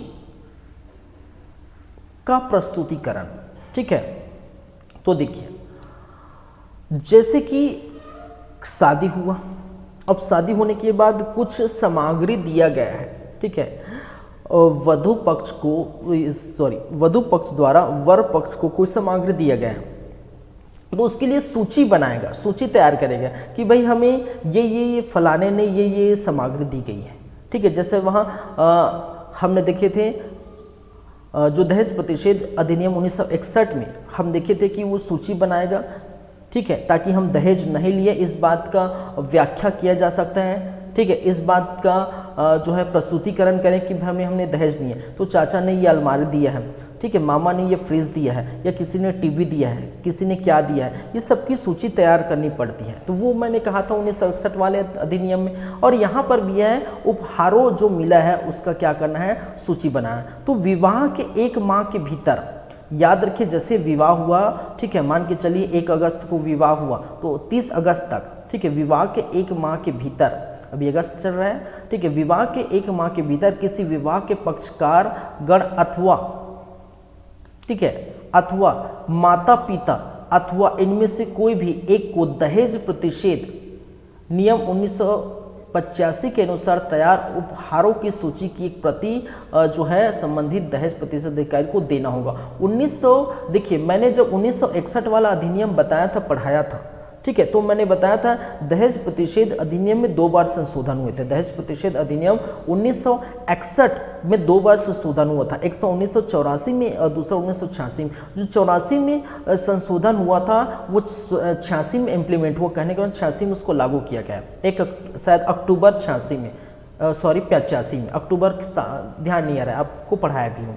ठीक है, उसमें मैंने कहा था कि वही बातें जो सूची तैयार करनी पड़ेगी कि कौन सा सामग्री कौन दिया है। जैसे चाचा ने फ्रिज दिया है, मामा ने ये दिया है, वो दिया है, फलाने ने ये दिया है, कोई रिश्तेदार, किन के रिश्तेदार ने क्या क्या सामग्री दी है, और सामग्री में की लिस्ट में जो वर वधु है, ठीक है, जो वर वधु जिनकी शादी और इन दोनों का हस्ताक्षर होगा, अंगूठा होगा, ये मैंने बताया था। क्यों? क्योंकि इससे ये साबित हो सके, या इससे हम ये साबित कर सके कि भाई हमने दहेज नहीं दिए या लिए नहीं, हमने दहेज नहीं लिए हैं, वो जो है उनके घर वाले हैं, उनके जो अभिभावक हैं, उनके रिश्तेदार हैं, उनके संबंधी हैं, उन्होंने अपनी स्वेच्छा से अपनी बेटी को ये सामग्री दी है और उनके लिस्ट है। ठीक है, तो ये मैंने उस समय बताया था, और उसी के आधार पर कहा गया है ठीक है, इसके अनुसार 1985 के अनुसार, ठीक है, आपको क्या करना पड़ेगा, एक लिस्ट तैयार करना पड़ेगा। तो माता पिता कर सकते हैं, इनमें से कोई भी कर सकते हैं, रिश्तेदार कोई भी कर सकता है। और एक प्रति, इस सूची उपहार की एक प्रति संबंधित दहेज प्रतिशत अधिकारी को देना होगा, ताकि ये हो सके शादी के बाद, शादी के कितने बाद, 3 महीने बाद, सॉरी कितने माह, सॉरी 1 माह बाद, शादी के 1 माह बाद आपको ये सौंपना होगा वो सूची, और जिस सूची में लोगों का नाम होगा, जिस सूची में लोगों द्वारा दी गई सामग्री होगी, साइन होगा, अंगूठा होगा पति पत्नी या वर वधू का, और ये आप एक प्रति दहेज प्रतिशत अधिकारी को देंगे और एक प्रति खुद रखेंगे कि भाई हमने इस रख लिया है, ठीक है, मेरे पास ये है, ठीक है। आप कभी भी इनको दिखा सकते हैं कि हमने अधिकारी को सौंप दिए, ठीक है। तो ये कब की, ये धारा नंबर कौन बोलता है, 7 की बातें हैं। क्लियर है बातें, बिल्कुल क्लियर होनी चाहिए। धारा नंबर 7, ठीक है। तो धारा नंबर 7, ठीक है, तो हमने धारा नंबर फर्स्ट, ठीक है, देखिए सेकंड देखिए, ठीक है, ये सेकंड लिखा है, ये फर्स्ट है ना, ये सेकंड लिखा है, ये नियम नंबर, धारा नहीं है भाई, बार बार धारा जो बोल रहा हूँ उसके लिए सॉरी, नियम है, क्योंकि इतने धारा पढ़ा चुका हूँ कि धारा ही याद आ रहा है, ठीक है। ये नियम है भाई, यहाँ पर नियम ही बोलेंगे, ठीक है, नियम है, नियम है। तो नियम 2 देखिए परिभाषा, नियम 3 देखिए दहेज प्रतिशत अधिकारी की अधिकारिता या क्षेत्राधिकार, ठीक है। नियम नंबर हमने देखे 4 देखे, नियम नंबर 4 क्या बोलते हैं, शिकायत कैसे कर सकते हैं। नियम नंबर 5 बोलता है दहेज प्रतिशत अधिकारी के पालन जो है उसके अतिरिक्त कार्य क्या है। नियम नंबर क्या देखे, 6 देखे, ठीक है, नियम नंबर 6 कहाँ देखे, 6 देखे, ठीक है, मुख्य दहेज प्रतिशत अधिकारी की नियुक्ति, कर्तव्य, उनके कार्य। और नियम नंबर क्या देखें भाई, हमने 7 देखे, और नियम नंबर 7 में क्या कहा गया है कि उपहारों की सूची बनाएंगे। अब बात करेंगे नियम नंबर कौन सा, 8, और नियम नंबर 8 क्या बोलता है, नियम 8 क्या बोलता है, अधिकारियों के अभियोजन हेतु प्रक्रिया की बातें की गई है, ठीक, अधिकारी के अभियोजन की प्रक्रिया, ये सारी बातें हम करेंगे। कल्याण संस्थाओं की मान्यता वाली बात हम करेंगे, लेकिन कुछ देर बाद, ठीक है, क्योंकि 2 मिनट का रेस्ट है, 2 मिनट का विश्राम है, ठीक है। 2 मिनट के बाद मैं वापस आऊँगा, और वापस आने के बाद फिर हम 8 के बाद कंटिन्यू करेंगे, पूरा 13 का 13 हम जो नियम है इससे संबंधित वो हम देखेंगे। चलिए, तो 2 मिनट का ब्रेक है, ब्रेक के बाद मिलते हैं, ठीक है। तब तक नियम 8 और 9 थोड़ा पढ़ के देखिए, ठीक है।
चलिए, आप सभी का ब्रेक के बाद फिर से स्वागत है। आप देख रहे हैं हमारा YouTube channel CG competitors. Continue करते हैं, क्लास को आगे बढ़ाते हैं। 7 नियम तक हो चुके हैं, 7 नियम हम देख चुके हैं। नियम नंबर 8वां नियम क्या बोलता है? अधिकारियों की अभियोजन हेतु प्रक्रिया।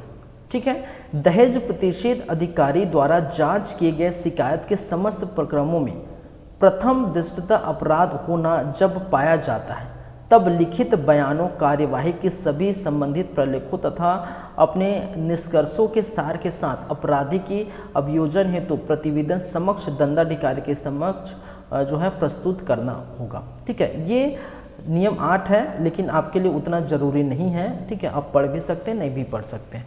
ठीक है, चलिए नेक्स्ट क्वेश्चन, सॉरी नेक्स्ट नियम, कहाँ से क्वेश्चन आ गया? नेक्स्ट नियम नंबर 9। चलिए, नियम नंबर 9 क्या बोलता है? नियम नंबर 9 बोलता है कल्याणकारी संस्थाओं की मान्यता। अब इसमें ये बताया गया है कि कौन से संस्था या संगठन कल्याणकारी हो सकते हैं।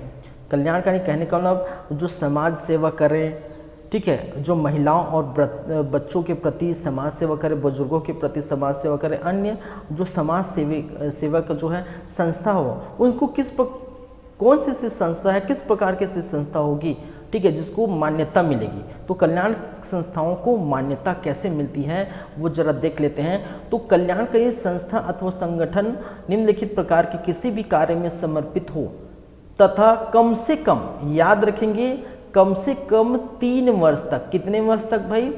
3 वर्षों तक उस क्षेत्र में असाधारण सेवा करता रहा हो, वहीं अधिनियम धारा की उपधारा खंड 1 की खंड ख के उपखंड 2 के अंतर्गत मान्यता प्राप्त करने के पात्र होंगे। कहने का मतलब है कि कल्याणकारी ऐसे संस्था या संगठन, ठीक है, उस क्षेत्र में 3 वर्ष तक रेगुलर कंटिन्यूसली 3 वर्ष तक समाज कल्याण के लिए कार्य कर रहा होगा। ऐसे संस्था या संगठन को मान्यता मिलेगी सरकार द्वारा। ठीक है, जिसको हम क्या कहते हैं? मान्यता प्राप्त कल्याणकारी संस्था कहते हैं। ठीक है, तो 3 वर्ष तक रेगुलर उसको क्षेत्र में कार्य कर रहा होगा, या वे समाज कल्याण कार्यों के अंतर्गत, दूसरी बात कही गई है, समाज कल्याण कार्यों के अंतर्गत महिलाओं की देखरेख, सुरक्षा तथा प्रशिक्षण के लिए कार्य कर रहे हैं। ठीक है, समाज कल्याण कार्य के अंतर्गत जो महिलाओं की देखरेख कर रहे हैं, ठीक है, कि बुजुर्ग महिलाएं हैं भाई, जिनके घर में कोई नहीं है, ठीक है, घर से बेघर हैं ऐसे महिलाएं, ठीक है, उनको किसी स्थान पर निवास दिया गया है, ठीक है, किसी स्थान पर निवास दिया गया है, उस निवास में भोजन का जो है व्यवस्था है, सुरक्षा का व्यवस्था, मेडिकल की व्यवस्था, इस प्रकार की जो सुरक्षा मुहैया कराई जाती है किसी संस्था या संगठन द्वारा। तो ऐसे संस्था को हम क्या कहते हैं?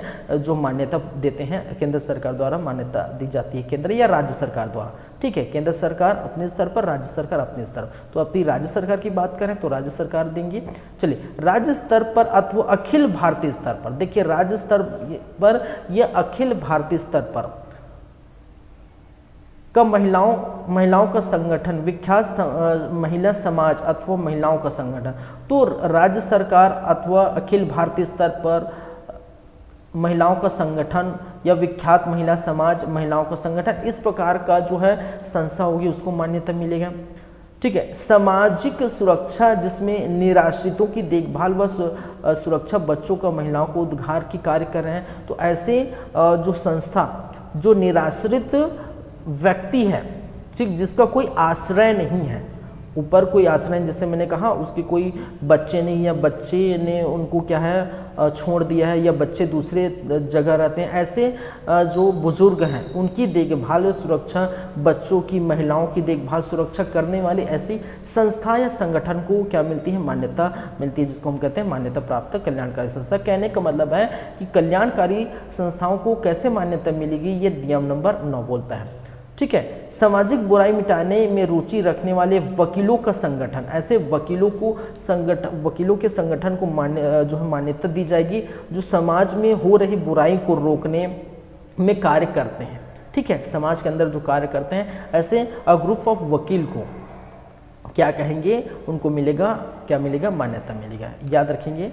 चलिए, उपनियम के अंतर्गत मान्यता प्राप्त इच्छुक कोई कल्याणकारी संस्था संगठन इन नियमों के अनुलग्न प्रारूप 4 में राज्य सरकार को प्रत्येक नियम या विधियम संघ के अनुच्छेदों सदस्यों पदाधिकारी को सूची तथा गतिविधि संबंधित प्रतिविधि तथा समाज अथवा समुदाय सेवा के विगत रिकॉर्ड के प्रति सहित आवेदन करना होगा।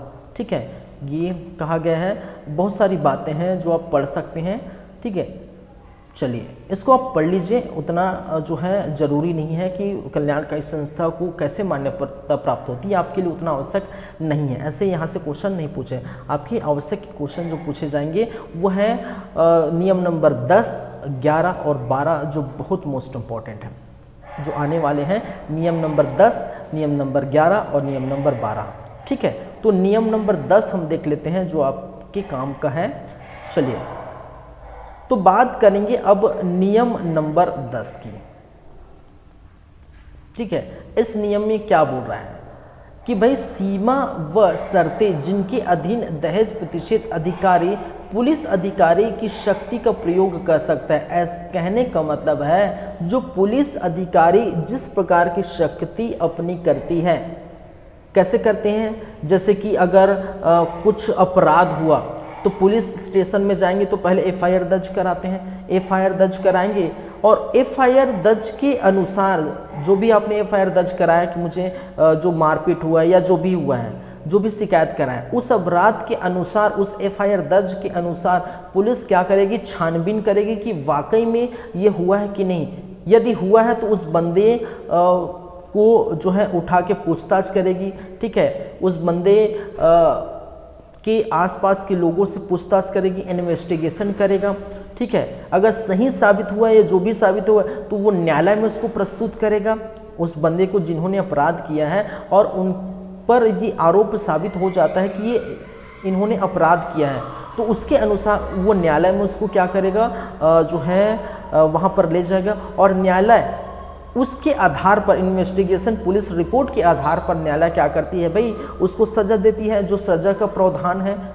ठीक है, वो सज़ा देती है। बस ऐसे ही कार्य, ठीक है, कौन करता है, दहेज प्रतिषेध अधिकारी करता है। दहेज प्रतिषेध अधिकारी क्या करेगा, जो आप शिकायत दर्ज कराएंगे, जैसे दहेज का शिकायत दर्ज कराएंगे, किसी ने दहेज मंगा है, दूसरे पक्ष में दहेज मंगा है, तो कोई व्यथित व्यक्ति होगा या जो पीड़ित व्यक्ति होगा वो शिकायत करा सकते हैं, माता पिता कर सकते हैं। उन्हीं के आधार पर उनसे पूछताछ की जाएगी कि वाकई में आपने दहेज मांगे हैं।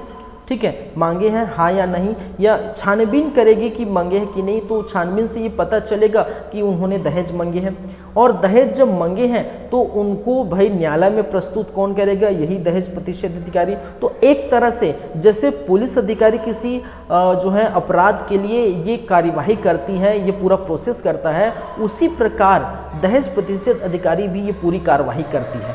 ठीक है, इसलिए कहा गया है पुलिस अधिकारी की शक्ति के तरह ही जो है शक्ति का जो है प्रयोग दहेज प्रतिषेध अधिकारी भी कर सकते हैं, ऐसी ही शक्ति। ठीक है, तो वही शक्ति है, यहाँ में लिखा होगा दंड संहिता के अध्याय 5 के पदों के सिवाय को छोड़कर। ठीक है, उसके सिवाय को छोड़कर, अर्थात जो वारंट, ठीक है, बिना वारंट की गिरफ्तार नहीं कर सकते भाई, गिरफ्तार पुलिस करेगी। गिरफ्तारी करने का काम, देखिए, गिरफ्तार करने का काम पुलिस करती है, सजा देने का काम न्यायालय करती है, ये चीज़ याद रखिए। तो ऐसा नहीं कि सब काम ही करेंगे कि भाई उसको गिरफ्तार करेंगे, मारपीट करेंगे, सजा देंगे, ऐसा नहीं है। जो नॉर्मल जो है जो छानबीन होता है, नॉर्मल जो शक्ति होती है उसकी बात कर रही है। ठीक है, चलिए, दहेज प्रतिषेध अधिकारी को उक्त संहिता के अंतर्गत जांच करने तथा सक्षम दंडाधिकारी के समक्ष प्रतिवेदन प्रस्तुत करने का जो है कार्य जैसे पुलिस अधिकारी को होती है वैसी प्राप्त होगा। ठीक है, अपने कार्य क्षेत्र में दहेज प्रतिषेध अधिकारी को जब कभी उपयुक्त आधार मिलता है तो इस अधिनियम के अंतर्गत दंडनीय अपराध घटित हो चुका हो अथवा हो रहा होगा या होने वाला है तो तथा किसी परिसर की तलाशी बिना वारंट के अभिलंब संभव नहीं है, वह अपने विश्वास का आधार जिला दंडाधिकारी को भेजकर उन परिसर की तलाशी बिना वारंट के भी ले सकता है। ठीक है, तो जो मैंने बताया वही लिखा है, कुछ बातें यहाँ पर देख सकते हैं। तलाशी लेने के पूर्व दहेज प्रतिषेध अधिकारी को मोहल्ला के 2 या 2 से अधिक निवासी को उपस्थित रखने या तलाशी का गवाह, ठीक है, जैसे इन्वेस्टिगेशन करते हैं, इन्वेस्टिगेशन पुलिस कैसे करते हैं, पूछताछ करते हैं, वैसे आसपास के लोगों से पूछताछ करेगी भाई, या कोई भी व्यक्ति बिना युक्त कारण कि इस नियम के अंतर्गत तलाशी में उपलब्ध रहने वाले गवाह बनने से इनकार अथवा अवहेलना नहीं कर सकता, अवहेलना करता है, जबकि उसे ऐसा करने के लिए लिखित आदेश दिया गया है, तो माना जाए कि उसके भारतीय दंड संहिता 1860 का 45 की धारा 187 के अधीन अपराध किया है। ठीक है, तो यही बातें हैं जो देखिए इसमें जो लिखा है, आपको कुछ कुछ चीज़ समझ नहीं आएगी, लेकिन मैंने कहा वही बातें हैं कि जो एक दहेज प्रतिषेध अधिकारी है तो पुलिस अधिकारी की शक्तियों का जो है वो क्या कर सकती हैं, शक्ति जैसा प्रयोग कर सकती है, जैसे कि मैंने बताया क्या क्या प्रोसेस होंगे। ठीक है, चलिए नंबर 11। ठीक है, नियम नंबर 11। नियम नंबर 11 क्या बोलता है? लोक सेवा के रूप में दहेज प्रतिषेध अधिकारी की घोषणा। कहने का मतलब है दहेज प्रतिषेध अधिकारी को हम क्या कर सकते हैं? लोक सेवक कहते हैं। लोक सेवक कहने का मतलब है, ठीक है, जो पब्लिक सर्वेंट होते हैं, जो हमारे लिए कार्य करते हैं, उसको लोक सेवक कहते हैं। लोक सेवक का मतलब है कि वो विभिन्न अधिकारी, ठीक है, वह अधिकारी जो राज्य सरकार या केंद्र सरकार, केंद्र स्तर पर केंद्र सरकार, राज्य स्तर पर राज्य सरकार, जो अधिकारी राज्य सरकार द्वारा नियुक्त की जाती हैं, जो अधिकारी राज्य सरकार, जिस अधिकारी को राज्य सरकार पेमेंट करती हैं, ठीक है, जो अधिकारी राज्य सरकार के प्रति उत्तरदायित्व होता है, कहने का मतलब राज्य सरकार का काम करती है, राज्य सरकार नियुक्ति करती है, राज्य सरकार इनको वेतन देता है, इन ऐसे अधिकारी को हम क्या कहते हैं? लोक सेवक अधिकारी कहते हैं। क्या कहते हैं? लोक सेवक अधिकारी। जब पब्लिक सर्वेंट बोलते हैं ना भाई, पुलिस अगर किसी को मार देता है या कुछ कर देता है तो बोलते हैं भाई आप पब्लिक सर्वेंट है, ठीक है, आप ऐसा नहीं कर सकते, आप जो हैं लोगों की सेवा के लिए बने हैं। किसी अधिकारी के पास जाएंगे, उसको कुछ बोलते हैं तो वो उल्टा कुछ बोलने लगता है, तो आप बोल सकते हैं ना कि आप लोक सेवक हैं, आपका कर्तव्य है, ये आपका काम है, ये आप अधिकारी हैं, तो आप लोक सेवक है, पब्लिक सर्वेंट है, और पब्लिक के लिए है तो पब्लिक का कार्य आपको करना पड़ेगा। ये आप बोलते हैं, कभी ऐसा कुछ हो जाता है किसी ऑफिस में या कहीं, ठीक है, तो वहीं कहा गया है कि लोक सेवक होना। लोक सेवक कौन होते हैं? जो राज्य सरकार जिसकी नियुक्ति करता है, राज्य सरकार जिसको पेमेंट देती है, राज्य सरकार का काम करते हैं, ठीक है, उसको लोक सेवक कहते हैं, और लोगों की सेवा के लिए बना होता है, लोगों की जो कार्यों के लिए बना होता है, इसको लोक सेवक कहते हैं। तो जितने भी सरकारी कर्मचारी बोल सकते हैं, सरकारी एम्प्लॉय या सरकारी कर्मचारी जो भी है, सरकारी अधिकारी जो भी है, सभी के सभी लोक सेवक के अंतर्गत आते हैं, तो ये भी लोक सेवक के अंतर्गत आएंगे। ठीक है, तो यही कहा गया है, क्या कहा गया है? लोक सेवक के रूप में दहेज प्रतिषेध अधिकारी की घोषणा। तो भारतीय दंड संहिता 1860 की धारा 21, इसमें धारा 21 में लोक सेवा को वर्णित किया गया है। किसमें किया गया है? लोक सेवा का वर्णन किसमें किया है? लोक सेवक का वर्णन किसमें किया गया है या उल्लेख किसमें किया है भाई? ठीक है, ये किया गया है इस भारतीय दंड संहिता की धारा 21 में इसको किया गया। ये आपको जरूरी नहीं है, ठीक है, ये उतना ज़रूरी नहीं है कि ये इसकी धारा याद करनी पड़ेगी कि लोक सेवा को किसमें वर्णित किया गया है। ठीक है, चलिए, तो लोक सेवा माना जाएगा। तो सभी जो अधिकारी होंगे, जो ठीक है, जो सरकारी ऑफिसर होंगे, वो सभी लोक सेवा के अंतर्गत कहे जाते हैं, क्योंकि लोगों का काम कर रहे हैं भाई, ठीक है, जनता का जो काम कर रहे हैं वो लोक सेवा कहलाएगा। चलिए नेक्स्ट है जो नियम नंबर 12, ठीक है, कौन सा है? नियम नंबर 12, सद्भावना पूर्वक की गई कार्यवाही का संरक्षण। ठीक है, इसमें क्या लिखा गया? शासन मुख्य दहेज प्रतिषेध अधिकारी, पुलिस अधिकारी अथवा उसे मदद करने वाले व्यक्ति अथवा परिवीक्षक अधिकारी के विरुद्ध किसी भी बात के संबंध में जो सद्भावनापूर्वक अथवा इस नियम के अथवा अधिनियम के अनुपालन किया गया है कि कोई वाद अथवा अन्य वित्त कार्यवाही नहीं की जा सकती। ठीक है, इसको मैं सिंपल वे में समझाऊं तो ये कह सकता हूं, सद्भावनापूर्वक की गई कार्यवाही का संरक्षण। सद्भावनापूर्वक कहने का मतलब है कि जो है अच्छे कार्य के लिए या अच्छे नियत के लिए। अच्छे नियत कहने का मतलब मान के चलिए कि मैंने क्या किया, ठीक है, मैंने किन्हीं ने शिकायत कर दिया, मान के चलिए, ठीक है, किन्हीं ने शिकायत कर दिया, कोई महिला है, ठीक है, जिनसे मेरी शादी हो रही, मान के चलिए, ठीक है, उनके परिवार वालों ने या उन्हें मुझे शिकायत कर दिया कि भाई ये दहेज की मांग कर रहे हैं और बिना दहेज के शादी नहीं करेंगे। ठीक है, उनकी शिकायत पर जो अधिकारी है, जो दहेज प्रतिषेध अधिकारी है, उनकी शिकायत पर मुझे पूछताछ करने आएगी। ठीक है, और मैं कहूँगा भाई मैंने तो मांगा ही नहीं, मैंने तो मैं साफ साफ इनकार कर दूंगा, भाई जब मांगा ही नहीं तो मैं क्यों कबूलूंगा कि मैंने दहेज मांगा है। ठीक है, वो तो फालतू मुझे फंसाने की बातें कर रही है या फिर उनसे, ठीक है, बहुत दिनों से संबंध था इसलिए शादी नहीं कर पाने पर वो जोर जबरदस्ती से दहेज के लिए वो क्या कर रहे हैं, जो मुझे दहेज के का जो फंसा रहे हैं, इस प्रकार से मैं बोल सकता हूँ। ठीक है, तो जो अधिकारी होंगे, जो लोग सेवा, जो अधिकारी है, जो बोल सकते हैं दहेज प्रतिषेध अधिकारी होगा, वो क्या करेगा, भाई आपने नहीं लिया, ठीक है, तो उनकी शिकायत वो नहीं लेगा, उनकी कार्रवाई नहीं करेगा, मुझे पकड़ेंगे नहीं, तो वो क्या कर सकती हैं, उनके घर वाले, उनके परिवार वाले क्या कर सकते हैं कि भाई आपने जो है मेरी शिकायत नहीं ली है, आप जो है अपना काम नहीं कर रहे हैं, अपना कर्तव्य नहीं निभा रहे हैं, अपना निर्वहन नहीं कर रहे हैं। ठीक है, आपने जो कर्तव्य का पालन करना चाहिए, इस प्रकार से उन पर अगर कार्रवाई करने की बातें कर रही है तो ये नहीं हो पाएगा, क्योंकि लोक सेवक, ठीक है, लोक सेवक का कार्य है लोगों की सेवा करना। ऐसा नहीं कि भी किसी पर ब्लेम लगा दिया है और वो ब्लेम जो है वो नकार दिया गया है, वो ब्लेम हुआ नहीं, अपराध हुआ नहीं, तो बिना अपराध को उसको तो नहीं कर सकते ना, और इस पर ऐसे अधिकारी पर कोई कार्रवाई नहीं की जा सकती। समझ आया मेरी बातें, ऐसे अधिकारी पर कोई बात नहीं की जाए। सद्भावना पूर्वक कहने का जैसे मैंने मांगा ही नहीं है तो मुझे अरेस्ट करेंगे नहीं, या मुझे जो है मेरे ऊपर कोई जो है आरोप साबित हुआ ही नहीं तो मेरे खिलाफ कोई कार्रवाई करेंगे नहीं। ठीक है, उन्होंने जबरदस्ती कहा दिया, तो ऐसी स्थिति में कहा जाता है सद्भावना पूर्वक जो है जो अच्छे नियत के लिए कार्य की जाए तो उसके लिए कार्रवाई नहीं होगी, उस अधिकारी पर कार्रवाई नहीं होगी जो मेरे पर कार्रवाई नहीं किया, क्योंकि मैंने वो कार्य नहीं किया, मैंने दहेज नहीं मांगा। ठीक है, तो इसको ऐसे समझिए। ठीक है, तो यही लिखा है, भले ही इसमें जो लिखा है वो जो है लैंग्वेज आपको समझ नहीं आ रहा होगा, कहा गया है, देखिए एक बार फिर से पढ़ देता हूँ, अब आपको शायद समझ आए। शासन मुख्य दहेज प्रतिषेध अधिकारी पुलिस अधिकारी अथवा उससे मदद करने वाले व्यक्ति अथवा पर्यवेक्षक कार्यवाही के विरुद्ध किसी भी बात के संबंध में जो सद्भावनापूर्वक, ठीक है, अच्छी नियत से करने वाले कार्य अथवा इस नियम के अथवा अधिनियम के अनुपालन में किया गया हो कि कोई वाद अथवा अन्य विधिक कार्यवाही नहीं की जा सकती। ठीक है, उसके ऊपर, उस अधिकारी के ऊपर अन्य कार्यवाही नहीं की जा सकती, यही कहा गया है, याद रखिए। ठीक है, और निर्वचन याद रखिए, इस नियमों के निर्वचन संबंधित किसी भी प्रकार का प्रश्न उत्पन्न होने पर निर्णय होती उसे शासन पर भेजा जाएगा। ठीक है, शासन इसका जो भी करेंगी वो शासन देखेगा। ठीक है, ये 13 में कहा गया है, नियम नंबर 13 में। ठीक है, चीज़ें क्लियर हैं। तो जैसे कि मैंने कहा कि कितने हैं भाई, कितने नियम हैं, नियम 13 है, और 13 के 13 नियम जो है पूरा 30 नियम खत्म हो जाते हैं।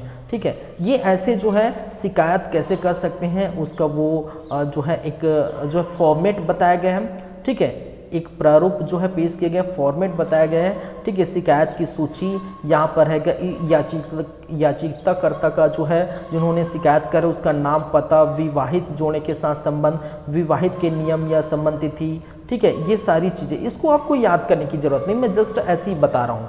ठीक है, इसमें दिया गया है। ठीक है, ये आप ऐसा कर सकते हैं, ये आपके काम के लिए जो शिकायत करता है, जिन पर ये जो है, ठीक है, जिनको ये शिकायत करना है उनके लिए है। आप तो क्या करेंगे, एग्ज़ाम देंगे, तो एग्ज़ाम देंगे तो इसलिए आपके लिए इम्पोर्टेंट नहीं है।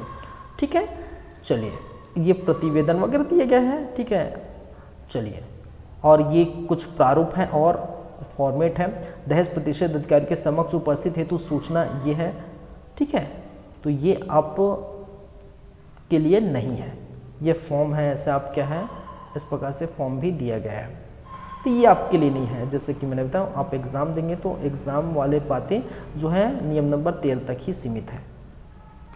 ठीक है भाई, चलिए, तो ठीक है फिर भाई, आप देख रहे हैं हमारा यूट्यूब चैनल CG कॉम्पिटिटर्स, और जैसे कि हम ने कहा था कि ये जो इसको भी हम क्या करेंगे, फिनिश कर देंगे, और ये भी हो जाता है आपका फिनिश। कौन सा? छत्तीसगढ़ दहेज प्रतिषेध नियम 2004 भी हो जाता है ख़त्म। ठीक है, अब इसके बाद हम जो पढ़ेंगे वो होगा टोनही प्रताड़ना अधिनियम। ठीक है, फिर उसके बाद होगा घरेलू हिंसा से संबंधित अधिनियम, उसके बाद होगा बाल संरक्षण अधिनियम, उसके बाद होगा राज्य जो है विभाग के जो है कुछ और अधिनियम वगैरह जो भी है, नियम योजना वगैरह। ठीक है, और फिर जो भी है बाल संरक्षण वगैरह होगा, जो भी हम देखेंगे वो आगे होगा, वो हम देखेंगे। ठीक है, चलिए, तो आज की क्लास को हम यहीं पर ख़त्म करते हैं, यहीं पर फिनिश करते हैं। चलिए, thank you guys, thank you class, मिलते हैं नेक्स्ट टाइम, तब नेक्स्ट बातें करेंगे। ठीक है, धन्यवाद।